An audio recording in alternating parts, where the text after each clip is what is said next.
माता सबरी की कथा। बात उस वक्त की है जब भगवान श्री राम का जन्म भी नहीं हुआ था। भील जाति के एक कबीले जिसके राजा मुखिया अज थे। अज के घर में एक कन्या का जन्म हुआ जिसका नाम श्रमड़ा था। श्रमड़ा सबरी का ही दूसरा नाम है। सबरी की माता का नाम इंदुमती था। सबरी की जाति सवर थी जो कि भील से संबंधित थी। सबरी बचपन में पक्षियों से अलौकिक बातें किया करती थी जो सभी के लिए आश्चर्य का विषय था।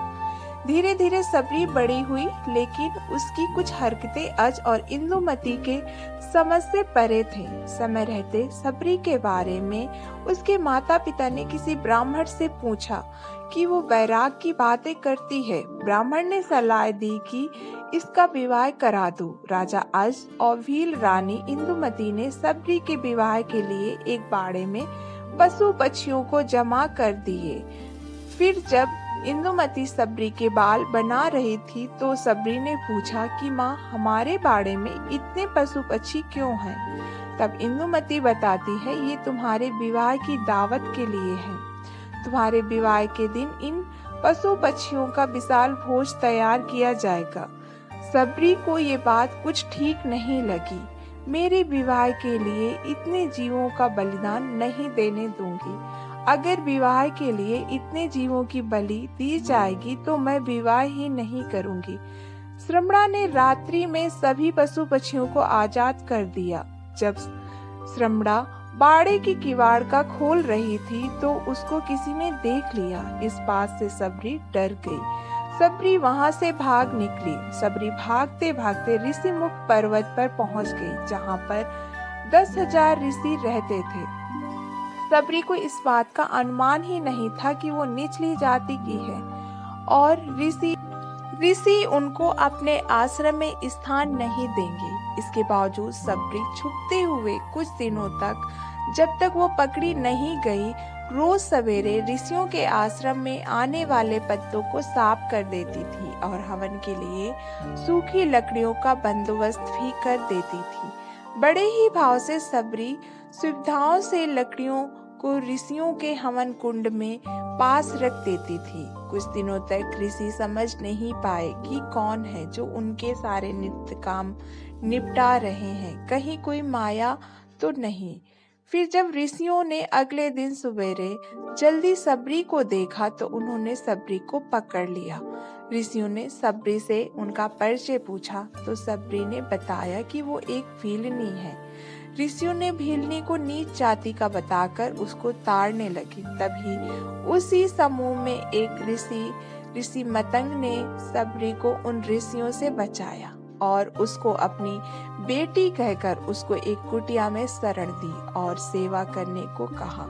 समय बीतता गया। मतंग ऋषि बूढ़े हो गए। मतंग ऋषि ने घोषणा की कि अब मैं अपनी देह छोड़ना चाहता हूँ। तब सबरी ने कहा कि एक पिता को मैं वहां पर छोड़कर आई हूँ और आज आप भी मुझे छोड़कर जा रहे हैं। अब मेरा कौन ख्याल रखेगा? मतंग ऋषि ने कहा, बेटी, तुम्हारा ख्याल अब राम रखेंगे। सबरी सरलता से कहती है, राम कौन है और मैं उन्हें कहाँ ढूंढूंगी? बेटी, तुम्हें उनको खोजने की जरूरत नहीं है, वो स्वयं तुम्हारी कुटिया पर चलकर आएंगे।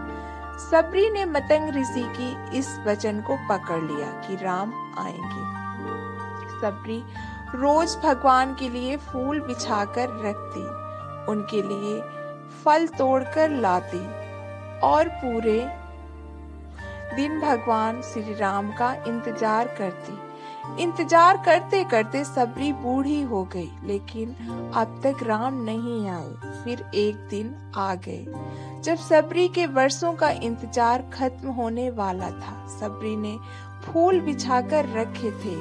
आते जाते लोगों को मना कर रही थी कि इस फूल पर भगवान चलेंगे।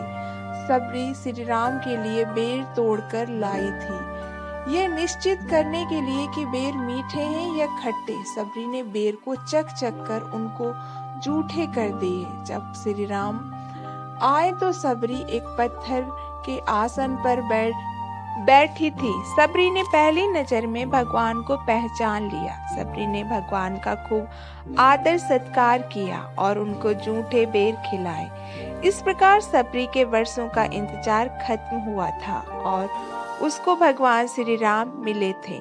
सबरी की पूर्व जन्म की कथा। सबरी अपने पूर्व जन्म में एक रानी थी।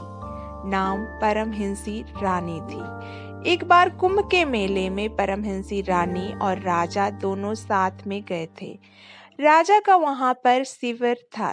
रानी को एक दिन अपने खिड़की से ऋषियों का समूह दिखा तो वो हवन कर रहे थे और मंत्रों का उच्चारण कर रहे थे। रानी परमहंसी का मन में उन ऋषियों के बीच में बैठने का कर रहा था। रानी ने राजा से आज्ञा मांगी, लेकिन राजा ने कहा कि आप रानी हैं, इस तरह आपको शोभा नहीं देता, आप उन ऋषियों के बीच में नहीं जा सकती। परमहंसी रानी अपने कक्ष में जाकर रोने लगी। रात्रि को परमहंसी रानी अपने कक्ष से निकलकर त्रिवेणी तट पर गई। वहां गंगा माँ से याचना करने लगी कि हे माते, अगर मुझे दूसरा जन्म मिले तो रूपवान और रानी मत बनाना। अब आप में समाना चाहती हूँ। इतना कहकर परमहंसी रानी अपनी देह त्याग देती है और जल समाधि ले लेती है। इसी कारण अगले जन्म में सबरी रूपवान नहीं थी, नहीं कोई राजघराने की। सबरी की कथा से क्या संकेत मिलता है? सबरी ने अपने गुरु के केवल एक वचन, भगवान श्री राम आएंगे और इसके लिए तुम्हें कहीं जाने की जरूरत नहीं है, तुम उनका यहीं पर इंतजार करना, पर अपना पूरा जीवन लगा दिया। जबकि किसी एक विचार पर टिके रहना हर किसी के बस की बात नहीं होती। दोस्तों, कहानी पसंद आई हो तो चैनल को लाइक करना और सब्सक्राइब करना।